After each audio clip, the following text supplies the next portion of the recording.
Bakalım beyler ne?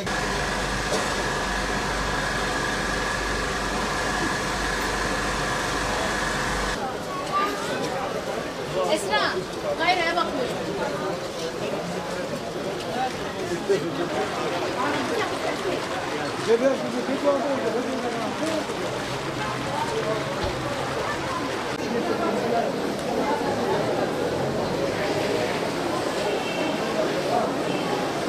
Boşanma oranlarında son yıllarda ciddi anlamda bir artış var. 2025 yılı istatistiklerine baktığımızda 2025 yılında Türkiye'de 194 bin çift boşandı. 194 bin. Bakın bunu güne vurduğunuzda bu günlük 500 ailenin dağılması demek. Yani şunu söyleyebiliriz. Türkiye'de günlük 500'den fazla aile boşanıyor, dağılıyor. Bu toplum için ciddi anlamda bir risk. Bakın bunu sadece konuşarak çözemeyiz. Fiili adımların atılması lazım. Bu çok ciddi anlamda bir konu. Dolayısıyla bizim üzerinde durmamız gereken en önemli hususlardan biri, peki buna sebebiyet veren hususlar neler? Nedenler neler? Sebepler neler? Bunun eşlerin boşanmasının altında yatan en önemli etkenlerden biri iletişim. Bugün eşler anlaşamadığı için değil, doğru iletişim kuramadığı için boşanıyorlar. Bugün iletişimde empati yoksa, iletişimde duygu yoksa, iletişimde sürekli eleştiri varsa, iletişimde sürekli savunma varsa bu eşler arasında duygusal kopukluğa neden olur. Bu eşleri birbirinden uzaklaştırır. Diğer önemli bir etki özellikle dijitalleşme ve sosyal medya ciddi anlamda eşler üzerinde etkili. Çünkü dijitalleşme ile birlikte artık her şeye erişim ciddi anlamda kolaylaştı. Her şeye erişim kolaylaştığı için eşler arasında kıyaslamalar ciddi anlamda arttı.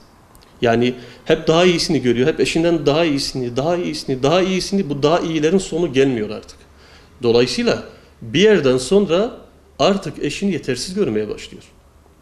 Şimdi diğer bir hususa baktığımızda bu da çok önemli bir mevzu. Özellikle diziler.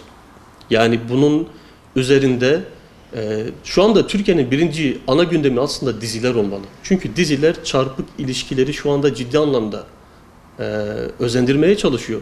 Bizim danışmanlık alanında da yaptığımız görüşmelerin %60'ı, %70'i aldatma üzerine. Dolayısıyla bu bize ciddi anlamda bir mesaj veriyor. Tabii ki ekonomik nedenler etkili mi? Eşler arasında kesinlikle etkili. Ama odaklanmamız gereken ilişkide sadece para değil, paranın dönüştürdüğü şeye bakmamız lazım. Bugün para daha çok ilişkiyi güç dengesi üzerinden, duygusal denge üzerinden, iletişim üzerinden eşleri etkiliyor. Bu anlamda evet para huzur getirmeyebilir ilişkide ama parasızlık da huzursuzluk getiriyor. Ekonomik nedenler de var. Yok değil. Ama bunun öncesinde eşlerin ciddi anlamda birbirlerini doğru bir şekilde analiz etmesi gerekiyor. Fıtratlarını da analiz etmesi gerekiyor. Bakın günümüzde eskiden daha doğrusu geniş aile yapısı yaygındı. Şu an günümüzde daha çok çekirdek aile, işte anne baba çocuk dediğimiz kişilerden oluşan aile yapısı hakim.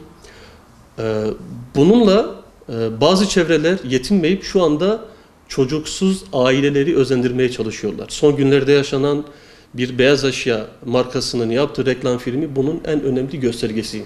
Devletin bunu ciddi anlamda görünmesi gerekiyor. Ailenin altına dinamit koyuyorlar. Ailenin altına dinamit koymak demek, toplumun altına dinamit koyma anlamına geliyor. Dolayısıyla burada RTÜK'ün, devletin, işte STK'ların, kamuoyunun ciddi bir kamuoyu oluşturması lazım, ciddi bir gündem oluşturması lazım. Dolayısıyla bunların üzerine gidilmesi gerekiyor. Devlet bazında bunlar yapılabilir. Peki eşler bazında ne yapılabilir? Özellikle eşler birbirlerinin fıtratlarını çok iyi analiz etmesi gerekiyor. Bugün baktığınızda kadın da erkek de aynı tür, aynı cins. İkisi de insan türü.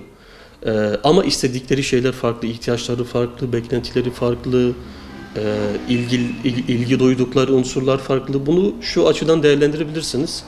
Gül de kaktüs de birer çiçek, aynı tür. Ama istedikleri, ihtiyaçları, beklentileri farklı. Mesela gül su isterken kaktüs o kadar su istemeyebilir.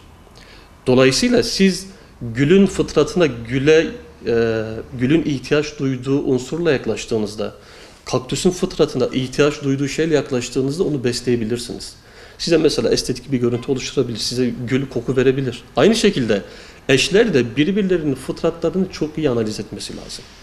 Erkek fıtratı ne ister? Kadın fıtratı ne ister? Bunların analiz edilip bunun üzerine bu yaklaşımla birbirlerine yaklaşmaları gerekiyor. Dolayısıyla bunlara dikkat edilmesi lazım. Göz önünde bulundurulması gereken diğer husustan biri de eşler maalesef haklı olmaya çalışıyorlar. Bu sorunları büyütüyor, sorunları çözmüyor. Eşlerin birbirlerini anlamaya çalışmaları lazım. Haklı olmaya değil. Çünkü birbirlerini anlamadıkları sürece eşler arasındaki sorunlar çözülmez. Özellikle sosyal medyadan bahsettik, dijitalden bahsettik. Bunların yaygınlaşmasıyla birlikte eşler ortak zaman oluşturamıyorlar. Aynı evde yaşıyorlar ama farklı alemlerde, farklı dünyalarda yaşıyorlar. Bu da duygusal kopukluğa, hatta fiziksel kopukluğa da, cinselliğe dahi etkileyebiliyor maalesef bu tarz durumlar. Bunlar olmadığı zaman zaten eşler evli oldukları halde bireysel bir şekilde yaşamaya başlıyorlar. Bu da boşanma oranlarının artmasına neden oluyor. Dolayısıyla burada evet devletin yapması gereken unsurlar var. Ama eşlerin de üstlenmesi gereken sorumluluklar var. Bunlar aksatıldığı için maalesef günümüzde boşanmalar ciddi anlamda artıyor. Son olarak şunu ifade etmem gerekir.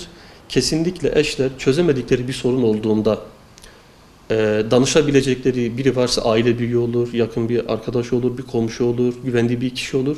Kesinlikle onlara danışsınlar, istişareyle gitsinler o sorun üzerinden.